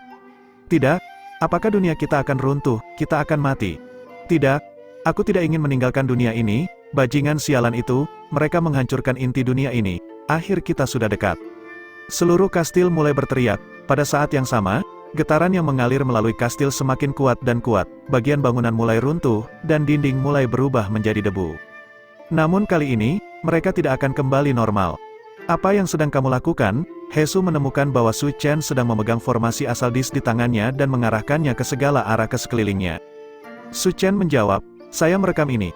Runtuhnya projection void adalah sesuatu yang sangat sulit untuk disaksikan. Begitu saya kembali, saya akan dapat lebih memahami prinsip kerja di balik teknik spasial, memungkinkan saya untuk lebih memperkuat dan menyempurnakan teknik spasial yang sudah saya ketahui. He Su memutar matanya, aku kagum padamu. Sebenarnya, aku juga sangat kagum pada diriku sendiri, kata Su Chen sambil tersenyum tipis. Suara kastil runtuh di kejauhan saat Su Chen dan He Su perlahan kembali ke dunia nyata. Mereka menemukan bahwa mereka berdiri di salah satu lorong di kastil Laina Barat yang benar-benar mirip dengan yang ada di Projection Void, tetapi pada saat ini berfluktuasi di antara kenyataan dan ilusi, seolah-olah keduanya saling bertumpukan. Saat kekosongan proyeksi semakin redup, penampilan fisik kastil Laina Barat mulai memudar sampai Su Chen dan He Su sepenuhnya kembali ke dunia nyata. Berdiri di lorong itu, Su Chen merasa seperti jatuh bebas, seolah kematian mengklaimnya ke neraka. Akhirnya, dia menemukan bahwa dia telah tiba di dunia yang sama sekali berbeda. Sungguh perasaan yang aneh, Su Chen mengangkat kepalanya dan menatap langit-langit, kastil memudar kembali dan jejak ilusi terakhir menghilang. Semuanya telah kembali normal begitu saja, suara pertempuran yang masih berlangsung bisa terdengar di kejauhan. Itu adalah Si Mingfeng dan yang lainnya, yang masih bertarung melawan Pal. Su Chen tersenyum, kita tidak perlu membuang waktu lagi di sini. Saat dia berbicara, dia berjalan ke arah yang berlawanan. Setelah melintasi dua lorong yang berbeda, dia sampai di sebuah tembok sederhana dan mulai mencari di permukaan tembok. Tiba-tiba permukaan dinding menjadi reflektif, seperti cermin. Adegan yang muncul di cermin adalah pertarungan antara Si Mingfeng dan yang lainnya dan Pal. Pal, pemimpin ras pasir, memiliki 5 landasan teratai, dan sangat kuat. Namun, garis darah Kaisar Iblis Su Baiyu bukan hanya untuk pertunjukan. Kedua belah pihak tampak seimbang, tanpa ada yang mengklaim keuntungan. Karena Projection Void telah dibatalkan, mereka juga telah dikembalikan ke kenyataan, dan saat ini terkunci dalam pertempuran sengit di dalam aula utama. Kali ini, Kehancuran itu nyata, jadi pertukaran mereka mengirim bongkahan batu kemana-mana. Kastil itu bergetar hebat berulang kali, jika ini terus berlanjut, mungkin akan runtuh dengan sangat cepat. Aku akan pergi dan membantu, kata Hesu ketika dia melihat situasinya. Tidak perlu, tetap di sini dan tonton saja, jawab Su Chen. Saat dia berbicara, dia mengeluarkan kristal bersudut 6 dan melambaikannya perlahan beberapa kali di depan cermin. Aula utama tiba-tiba mulai bersinar dengan cahaya keemasan yang kuat yang mengelilingi dinding. Selanjutnya, guntur mulai menggelegar keluar dari dinding kastil, menghujani Pal dan bawahannya tanpa ampun. Serangan itu sangat sengit, setiap serangan diisi dengan energi yang cukup untuk melenyapkan apapun yang bersentuhan dengannya. Salah satu bawahan ras pasir tidak bisa mengelak tepat waktu dan langsung terbakar habis. Setiap orang yang melihat kekuatan menakutkan ini benar-benar terkejut. Bagaimana Anda melakukannya? Tanya Heksu. Apakah kamu ingat ketika kita mencari gudang rahasia Capius di tempat ini sebelumnya? Tentu saja, tapi bukankah kalian hanya mencari formasi asal pada saat itu? Saya memikirkannya saat itu dan menyadari bahwa saya tidak akan bisa merahasiakan identitas saya selamanya. Bagaimana jika saya ditemukan oleh mereka sebelumnya? Pada saat itu, meminta Aoultsi untuk membantuku tidak mungkin. Jadi bukankah aku akan berada dalam masalah besar? Itu sebabnya saya juga meminta Aoultsi untuk menyampaikan beberapa formasi asal ofensif juga dan diam-diam mengaturnya. Oh, kata Hesu, kamu benar-benar sangat licik. Sebenarnya, alasan penting lainnya yang dipilih Su Chen untuk melakukannya adalah karena dia ingin mempelajari beberapa formasi asal lagi. Tidak mungkin dia bisa melakukan penelitian saat berada di kastil. Su Chen, yang menghargai waktunya seperti hidupnya sendiri, perlu memikirkan hal lain untuk dilakukan. Dia juga masih memiliki kekhawatiran tentang Zhu Baiyu dan yang lainnya, jadi dia diam-diam mengatur semua ini. Tanpa diduga, dia akhirnya tidak menggunakannya di klan Zhu tetapi di Pal. Pada saat ini, aula utama kastil Laina Barat dipenuhi dengan gemuruh guntur, bahkan Pal sendiri berada dalam posisi yang mengerikan. Dia akhirnya menyadari bahwa situasinya tidak baik dan melolong, keluar dari sini. Dia mencoba lari, hentikan dia, jangan biarkan dia lolos, Hesu berkata dengan bersemangat. Su Chen menahannya di bahu. Lupakan saja, dengan kekuatan kita mungkin tidak dapat menghentikannya dan benar-benar dapat menempatkan diri kita dalam bahaya besar. Selain itu, membiarkannya pergi tidak sepenuhnya tanpa manfaatnya. Hesu tertegun, mengapa kamu mengatakan itu? Pernahkah kamu memikirkan apa yang mungkin terjadi setelah Pal terbunuh? Su Chen membalas. Setelah Pal terbunuh, Hesu berhenti, dia tidak memikirkannya untuk waktu yang lama. Su Chen menghela nafas, klan Zhu. Hesu tercerahkan, ya, klan Zhu pasti akan berbalik melawan kita. Aliansi klan Zhu dan Kuil Abadi didirikan karena Pal, tanpa Pal, klan Zhu dan Kuil Abadi pasti akan segera saling menyerang. Ini adalah sesuatu yang tidak diinginkan Su Chen. Sekarang setelah kamu menyebutkannya, aku adalah sumber konflik antara Kuil Abadi dan klan Zhu. Jadi biarkan aku mengistirahatkannya terlebih dahulu, desa Su Chen. Kamu tidak khawatir setelah semua ini berakhir, klan Zhu akan mencoba datang dan membuat masalah untukmu? Tanya Heksu. Tatapan aneh melintas di mata Su Chen. Apakah Kuil Abadi ada di sini atau tidak? Mereka mungkin tidak akan melupakanku untuk waktu yang lama. Bab 48, Zhu Xianyao perlahan datang ke sebuah ruangan di sisi barat Castle Garrison. Saat membuka matanya, dia disambut oleh wajah yang anggun dan cantik, yang telah muncul berkali-kali dalam ingatannya. Yue Longxia, dia segera duduk. Kamu baru bangun. Jangan terburu-buru, kata Yue Longxia dengan sedikit senyum sambil membawa semangkuk obat ke Zhu Xianyao. Zhu Xianyao tidak menerimanya. Dia melirik sekelilingnya, lalu ke Yue Longxia dengan gelisah, di mana aku sekarang? Kamu berada di Castle Garrison, di mana lagi? Yue Longxia menjawab. Kenapa kamu ada di sini? Kami mengejar target dari Kuil Abadi. Oh, benar. Saya sekarang menjadi bagian dari gugus tugas rahasia negara Longsang. Berbicara secara logis, kamu milik klan bangsawan dari negara lain. Menyelinap adalah pelanggaran terhadap perbatasan kami. Yue Longxia tertawa. Zhu Xianyao mendengus dan tidak repot menanggapi itu. Di zaman sekarang ini, ancaman ras binatang masih ada dan 5 ras masih mendominasi. Dengan demikian, meskipun umat manusia telah terpecah menjadi 7 negara, negara-negara tersebut tetap bersahabat satu sama lain karena kebutuhan untuk menghadapi musuh bersama. Kalau tidak, Zhu Xianyao tidak mungkin bergerak begitu sederhana. Zhu Xianyao berkata, lalu di mana Su Chen? Dia menyerahkanmu kepadaku sehingga aku akan memberitahumu kebenaran tentang apa yang terjadi saat itu, lalu pergi untuk mengurus urusannya sendiri. Kamu, Zhu Xianyao tertawa mencemooh. Kenapa aku harus percaya padamu? Kamu dan Su Chen adalah orang-orang yang berbohong kepadaku saat itu. Aku ingin memulihkan ingatanku, aku tidak ingin ditipu cerita lain. Pada akhirnya, Nada suara Zhu Xianyao menjadi histeris. Yue Longxia menjawab, aku berjanji kali ini semuanya akan menjadi kenyataan. Zhu Xianyao mendengus, mengapa aku harus mempercayaimu? Karena ceritanya sangat mengerikan sehingga, kamu mungkin berharap itu tidak benar. Dan pada dasarnya itulah yang terjadi. Setelah menceritakan kisah itu dalam waktu yang cukup singkat, Yue Longxia menyimpulkan, inilah kebenarannya. Apakah kamu percaya atau tidak? Aku sudah mengatakannya kepadamu.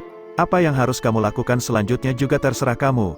Jika kamu ingin menambahkan aku ke dalam daftar orang yang ingin kamu balas dendam, aku tidak terlalu peduli.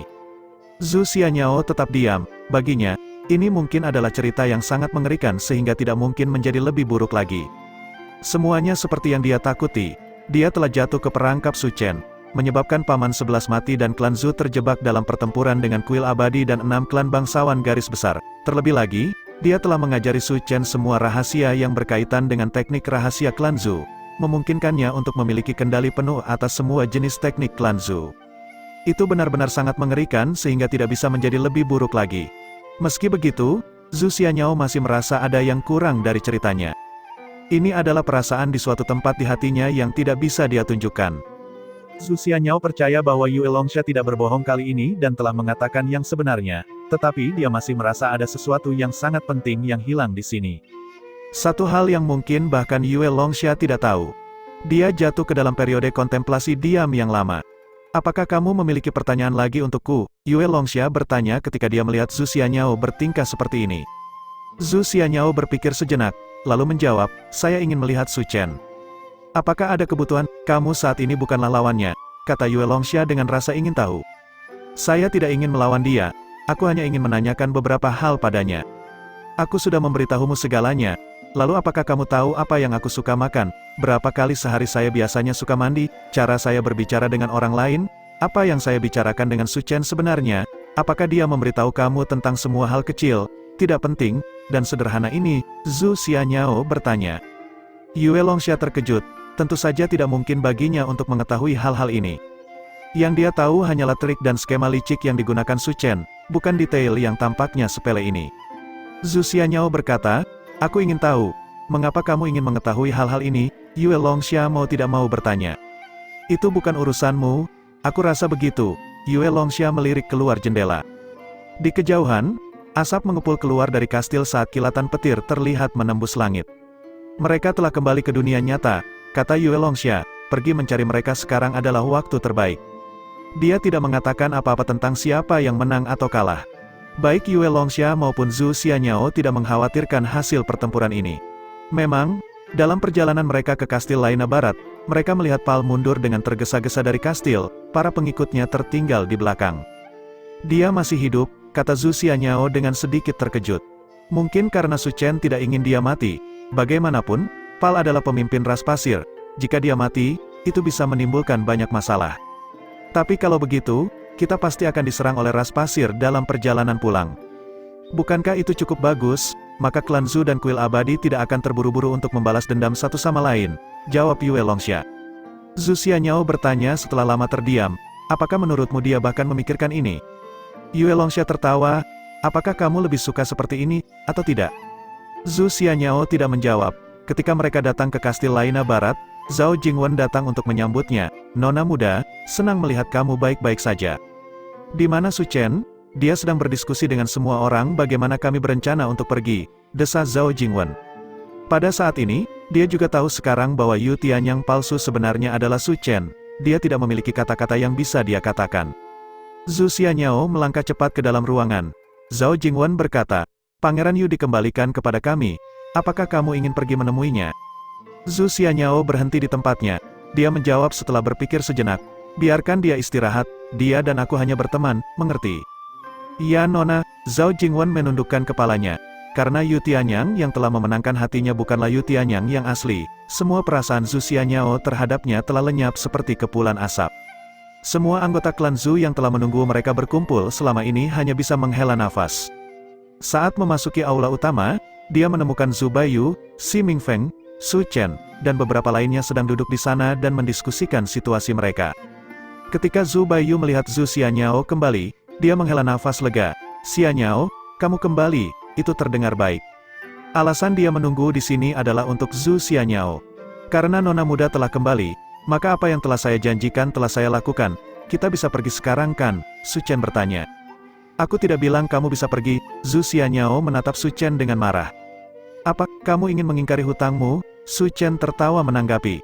Tidak, aku hanya ingin kamu menepati janjimu sampai akhir. Apakah dia tidak memberitahumu yang sebenarnya? Itu tidak cukup, kata Zhu Xianyao sambil maju. Aku perlu mengetahui semua yang terjadi di Hidden Dragon Institute saat itu, tidak peduli seberapa besar atau kecilnya, itu, dan hanya itu, adalah kebenaran sepenuhnya. Tidak peduli seberapa besar atau kecilnya, semua yang terjadi, Su Chen tercengang. Itu bukan sesuatu yang bisa kukatakan padamu hanya dengan beberapa kalimat. Kalau begitu kamu bisa memberitahuku saat kita pergi, Zhu Xianyao menjawab. Katakan padaku saat kita pergi. Semua orang tercengang. Mereka akan melakukan perjalanan bersama. Apa, kamu tidak cukup berani untuk pergi denganku? Zhu Xianyao bertanya. Tentu saja tidak. Meskipun dia tidak mau, Su Chen mengeraskan dahinya dan setuju. Hanya Zhu Baiyu yang mengerutkan kening saat dia melihat ini terungkap. Untuk beberapa alasan, dia memiliki firasat yang tidak menyenangkan tentang seluruh situasi ini. Bab 49, tanpa menunda lagi, diskusi selesai dan semua orang segera berangkat. Tapi sebelum mereka pergi, Su Chen tidak lupa menjemput Sark dan membawanya. Klan Zhu jauh lebih tidak terbiasa dengan obsesi Su Chen terhadap penelitian daripada kuil abadi. Zhu Xianyao bertanya, untuk apa kamu membawanya? Su Chen hanya menjawab, eksperimen. Zhu Xianyao menatap Su Chen dalam diam, agak linglung. Dia tidak bisa menunjukkan dengan tepat dari mana perasaan deja vu ini berasal. Itu seperti sebuah kata di ujung lidahnya yang tidak bisa dia ingat. Apakah obsesi gila Su Chen pada penelitian merupakan bagian dari ingatan yang telah hilang darinya? Dia tidak tahu, tetapi semakin dia berusaha menghindari memikirkannya, semakin dia melakukannya. Zhu Xianyao juga tidak mengerti mengapa dia merasa seperti ini. Apakah karena interaksi yang dia lakukan dengan Su Chen di masa lalu? Apakah benih kasih sayang yang dia tanam melalui ciuman itu? Atau apakah itu salah satu kenangan bahwa dia telah kehilangan trik bermain padanya? Zhu Xianyao tidak tahu jawaban atas pertanyaan-pertanyaan itu, tetapi dia tahu bahwa dia tidak mau meninggalkan Su Chen seperti ini. Alasannya ingin tahu lebih banyak tentang masa lalu hanyalah sebuah alasan. Zhu Xianyao hanya ingin bersama Su Chen. Ini adalah keinginan yang datang dari lubuk hatinya. Dia tidak punya cara untuk melawan. Saat dia menatap Su Chen seperti ini, sosok Yu Tianyang muncul dari belakangnya dan diam-diam berkata, Yao Yao. Apa itu? Zhu Xianyao menjawab tanpa berbalik. Saya, garis keturunan saya telah terbangun. Ya saya tahu, aku bisa melindungimu sekarang, kata Yu Tianyang sambil mengusap lehernya. Zhu Xianyao meliriknya, lalu mengalihkan perhatiannya kembali ke Su Chen yang sedang sibuk mengemasi barang. Aku tidak membutuhkan perlindunganmu. Tapi, si gendut kecil itu jelas agak gelisah dan ingin mengatakan sesuatu tetapi tidak bisa mengeluarkannya. Zhu Xianyao berbalik dan meliriknya. Yu Tianyang hanya bisa mundur dengan patuh. Zhu Baiyu menghela nafas ketika melihat ini dan menepuk pundaknya, mencoba menghiburnya, berkata, lupakan saja, ada beberapa hal yang tidak bisa Anda paksakan. Paman ke-6, apakah Yao Yao tidak menyukaiku karena aku jelek? Yu Tianyang bertanya pada Zhu Baiyu, matanya berkaca-kaca. Zhu Baiyu memikirkan ciuman yang diberikan Zhu Xianyao kepada Su Chen ketika mereka membuka dunia rahasia. Jika Yu Tianyang itu adalah yang sekarang, Zhu Xianyao mungkin memilih untuk menyerah pada penyimpanan rahasia daripada memberinya ciuman. Dia menghela nafas lagi, percayalah, Tianyang, ketika saya memberitahu Anda bahwa alasan seorang pria tidak dapat memenangkan kasih sayang wanita bukan karena penampilannya melainkan karena temperamennya. Saat dia berbicara, dia berbalik dan pergi juga. Tianyang tercengang. Dia menoleh untuk menatap Bali Yuan dan berkata, apakah temperamenku tidak baik?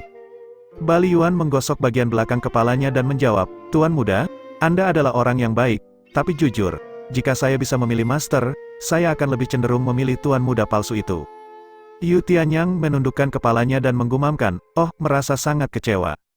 Ketika Su Chen mendengar ini, dia menghampiri Yu Tianyang dan berkata, izinkan saya memberi Anda beberapa saran. Mungkin ini bisa berfungsi sebagai permintaan maaf kecil karena telah berbuat salah kepada Anda selama ini. Jika saya jadi Anda, saya akan mengirim orang itu terbang hanya karena apa yang dia katakan. Yu Tianyang berkata, Li Yuan adalah orang yang baik, dia kadang-kadang tidak berpikir ketika berbicara. Su Chen menjawab, aku tahu, tapi itu tidak penting.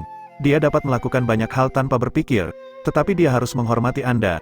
Rasa hormat bukanlah watak tetapi pengakuan dan kebiasaan. Sesuatu yang bahkan dapat dipelajari oleh seekor anjing.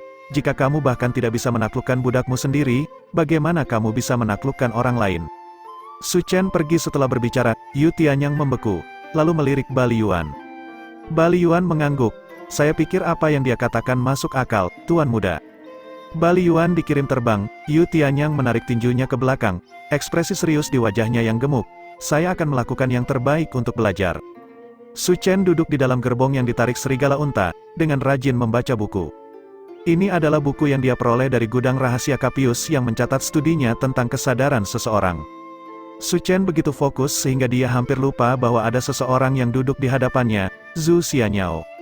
Zhu Xianyao tidak marah, sebaliknya, dia menuangkan secangkir teh untuk Su Chen dan berkata dengan suara rendah, "Kamu pasti lelah karena semua bacaan itu, minum teh dan istirahat sebentar." Siapapun yang melihat pemandangan ini mungkin akan menggosok mata karena tidak percaya. Di mana ada keinginan untuk mencari kebenaran, di mana permusuhan yang tidak dapat didamaikan. Dari mana wanita muda yang sudah menikah ini tiba-tiba datang? Jika Yu Tianyang ada di sini, dia mungkin akan menangis. Tapi Yu Tianyang tidak ada di kereta, Night Demon ada. Gadis muda itu duduk tepat di samping Su Chen, dengan Zhu Xianyao duduk berhadapan dengan mereka berdua. Dia menatap Zhu Xianyao dengan marah dengan cemberut yang akan membuat air laut mendidih. Dia tidak tahu mengapa dia sangat tidak menyukai Zhu Xianyao, mungkin karena mereka adalah musuh sejak awal, atau ada alasan lain. Gadis muda yang berpikiran sederhana tidak bisa memikirkan terlalu banyak hal sekaligus dan sering mengikuti instingnya dalam mengambil tindakan. Jika dia tidak menyukainya, maka dia tidak menyukainya, alasan apa lagi yang dia butuhkan? Ketika dia melihat Zhu Xianyao menuangkan teh untuk Su Chen, dia juga mengambil buah dan menyerahkannya padanya. "Ini, makan ini." Su Chen menggigit buah dan menyesap tehnya, "Terima kasih." Dia menundukkan kepalanya dan terus membaca. Zhu Xianyao dan Night Demon saling melirik. Night Demon mendengus dan menoleh ke arah lain. Saat melihatnya bertingkah seperti ini, alis Zhu Xianyao melonjak. Wanita klan Zhu tidak takut dengan konflik semacam itu. Sebenarnya, Zhu Xianyao sendiri tidak mengerti apa yang dia lakukan beberapa bulan terakhir ini. Dia hanya ingin lebih dekat dengan Su Chen dan lebih memahaminya. Dia memperhitungkan bahwa jika Night Demon tidak begitu bermusuhan, dia akan membiarkan semuanya berjalan sebagaimana adanya. Tetapi perilaku Night Demon telah memicu semangat kompetitifnya. Matanya melesat bola-balik dengan cepat sebelum dia bertanya, "Apakah kamu sudah belajar sesuatu dari catatan Capius?" Su Chen menggulung-gulungan itu dan menghela nafas. Capius layak menjadi pemimpin ras roh. Eksperimennya pada kesadaran mencapai tingkat yang hampir seperti dewa, dan dia juga sangat berpengalaman. Kita manusia jauh lebih rendah dibandingkan. Saya tahu sekarang mengapa dia ingin mendirikan laboratorium penelitiannya di sini. Selain Projection Void, dia juga mempelajari rahasia di balik kelahiran organisme hidup. Kelahiran organisme hidup, maksudmu roh-roh mati? Ya, dia menggunakan penelitiannya pada roh mati untuk lebih memahami jiwa seseorang. Jika itu masalahnya, begitu kamu memahami prinsip dasar jiwa dengan lebih jelas, kekuatan kesadaranmu akan meningkat lagi, Zhu Xianyao bertanya. Su Chen tertawa, ini hanya pengetahuan yang membantu kita memahami dunia di sekitar kita. Itu tidak ada hubungannya dengan kultivasi dan tidak akan meningkatkan kekuatan kesadaran saya. Zhu Xianyao mengatupkan bibirnya, kalau begitu bukankah itu berarti pada dasarnya tidak berguna? Itu mungkin tidak benar, jawab Su Chen secara misterius, menurutku, mereka memiliki banyak kegunaan. Seperti apa? Ekspresi gembira muncul di wajah Zhu Xianyao. Su Chen terus bertindak secara misterius, itu rahasia untuk saat ini. Wajah Zhu Xianyao jatuh, sedih. Mereka berdua mengobrol dengan riang, tetapi Night Demon tidak bisa berbicara sepatah kata pun. Dia hanya bisa duduk di samping dan menatap dengan gelisah, meremas belati pendek di tangannya dan menusukkannya ke lantai kayu gerbong. Dia mengutuk dalam hatinya berulang kali, "Menusukmu sampai mati, menusukmu sampai mati, menusukmu sampai mati." Retakan, lantai kereta memberi jalan. Bab 50, setelah Night Demon jatuh dari lantai, prosesi berhenti di hutan belantara seperti biasa. Di dalam ruang batu, Su Chen memulai eksperimennya. Night Demon ingin tidur di sana lagi, tetapi dia dengan cepat diusir oleh Su Chen. Dia perlu melakukan sesuatu yang penting kali ini dan tidak bisa membiarkan Night Demon mengganggunya seperti sebelumnya. Eksperimen hari ini akan berbeda dari biasanya. Su Chen mengeluarkan tablet batu itu. Ekspresi Pitlock agak cemas, "Apakah kamu yakin ini akan berhasil?" "Seharusnya," jawab Su Chen, "ini sebenarnya bukan eksperimen, dan terlebih lagi membuat perubahan kecil. Tapi perubahan kecil ini terkait dengan kelangsungan hidup saya. Jika kamu gagal, aku akan tamat," Pitlock berkata dengan gelisah. Su Chen mengangkat bahu. "Sejujurnya, itu bukanlah hasil yang tidak bisa aku terima." Ekspresi Pitlock merosot. Jangan seperti itu, saya telah mengikuti Anda dengan setia selama beberapa tahun terakhir ini dan tidak pernah mengkhianati Anda. Bahkan jika saya belum mencapai sesuatu yang sangat besar, saya masih bekerja keras. Kamu pikir aku keluar untuk menjemputmu sekarang? Su Chen membalas, jika kamu tidak mau, kita tidak perlu melakukan apa-apa. Kau tahu bukan itu yang kumaksud, saya hanya ingin jaminan yang lebih dapat dipercaya, kata Pitlock dengan sedikit malu. Misalnya, kita bisa mencobanya dengan semangat yang berbeda terlebih dahulu.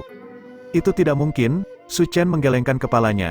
Aku tidak akan pergi dan membunuh orang lain untukmu, dan eksperimen semacam ini hanya akan berhasil jika pihak lain bekerja sama. Saya tidak mungkin menggunakan roh jahat untuk melakukan penelitian saya, tentu saja, jika Anda mau menunggu sedikit lebih lama.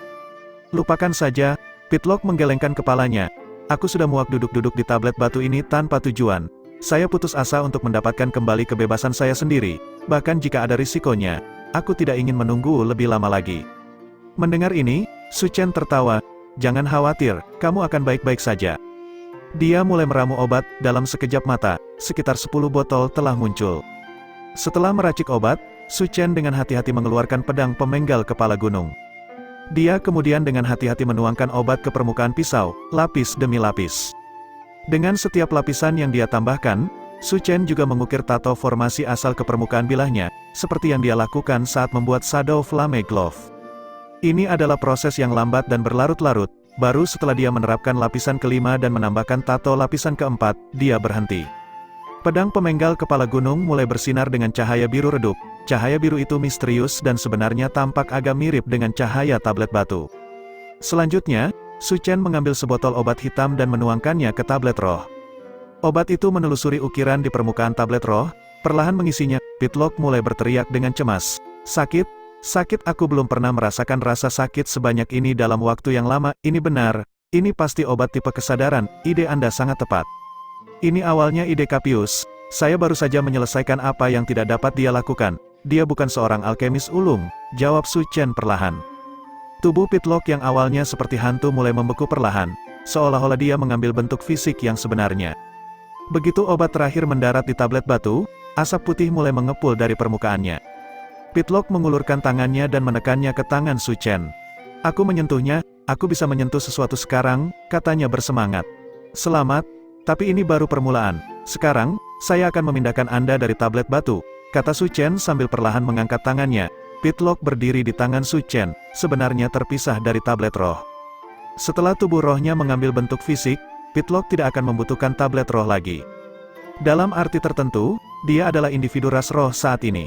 Ini adalah penemuan ras roh dan apa yang dikejar Capius sepanjang hidupnya, mengubah orang lain menjadi individu ras roh.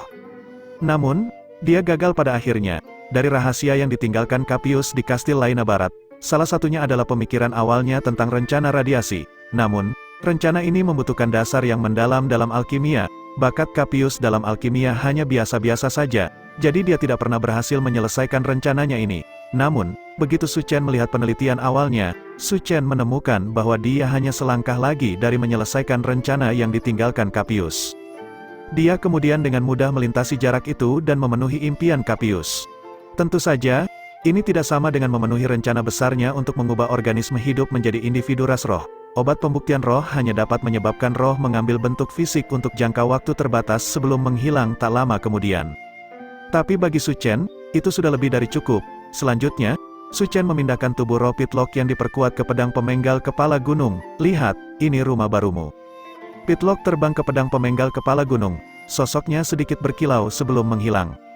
Su Chen menyaksikan sepasang mata tiba-tiba muncul di gagang pedang dan berkedip padanya beberapa kali sebelum sepasang sayap juga tumbuh dari bilahnya. Bilahnya mulai terbang di udara dengan sendirinya. Sebuah mulut muncul di bawah sepasang mata, berbicara dengan suara Pitlock, kamu berhasil, aku punya tubuh sekarang, haha, memindahkanku menjadi pisau, itu benar-benar cara kreatif dalam melakukan sesuatu. Saya terinspirasi oleh benda mati yang kami temui. Su Chen hanya menggunakan obat pembuktian roh untuk mentransfer Pitlock dari satu objek ke objek lainnya. Tujuan sebenarnya adalah memindahkannya ke pedang pemenggal kepala gunung. Pisau pemenggal gunung ditutupi dengan tato formasi asal dan lapisan obat, menciptakan lingkungan yang mirip dengan tablet roh. Tidak, itu sebenarnya lebih baik. Pitlock bisa menyatu dengan pisau lebih efektif dan bahkan mengendalikannya. Sampai sekarang, dia adalah pedangnya, dan pedangnya adalah dia. Su Chen berkata, cobalah kemampuan tempurmu. Saat dia berbicara, dia mengarahkan pukulan ke pedang pemenggal kepala gunung. Tangan inkarnasi darah primordial melonjak ke arah pedang, membawa serta aura pemusnahan yang menakutkan. Pedang secara otomatis terbang ke udara tanpa ada yang mengendalikannya. Itu menebas ke arah pukulan Su Chen, menyebabkan momentum darinya benar-benar terpecah. Bilahnya melayang di udara sesaat, lalu langsung menyerang tenggorokan Su Chen. Su Chen melepaskan 3 pukulan berturut-turut untuk secara paksa menjatuhkan pedang itu ke samping.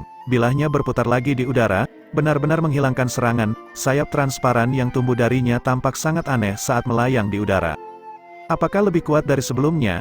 Tidak. Sekarang ia memiliki kesadaran, ia tahu bagaimana menghindari dan mengurangi bahaya. Hei, sepertinya cukup berguna, Su Chen tertawa. Ini tidak hanya berguna, ini adalah penemuan yang luar biasa. Pitlock mulai berteriak.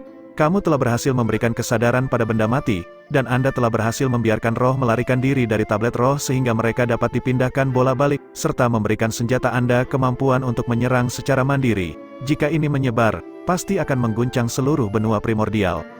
Tiba-tiba, Pitlock membeku. Saya katakan, Anda tidak berencana untuk menjual ini juga, kan? Su Chen menjawab dengan acuh tak acuh. Saya belum menghabiskan miliaran batu asal saya sama sekali tidak kekurangan uang. Pitlock menghela napas lega. Itu juga menurutku. Orang-orang harus berpikir sedikit lebih hati-hati dan tidak hanya membeli semua yang mereka temui. Tapi itu pasti akan dijual di masa depan. Suatu hari, keterampilan ini akan menjadi sesuatu yang umum yang patut dipelajari siapapun. Aku tahu itu akan menjadi sesuatu itu. Pitlock mendengus. Setelah berpikir sejenak, dia bertanya, akan kamu beri nama apa senjata jenis baru ini? Mulai sekarang, bila ini bukan lagi senjata biasa, Anda harus memberinya nama yang lebih mengesankan. Su Chen menundukkan kepalanya untuk berpikir sejenak sebelum menjawab. Karena senjata ini sekarang memiliki jiwa, sebut saja mereka persenjataan jiwa. Baiklah, mulai hari ini dan seterusnya, persenjataan jiwa pertama telah muncul di benua primordial. Mulai hari ini dan seterusnya, aku akan menjadi raja persenjataan jiwa, teriak Pitlock penuh semangat.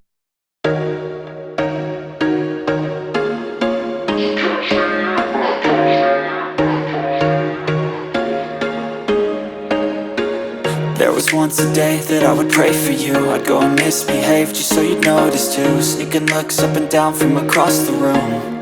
And damn, what a hell of a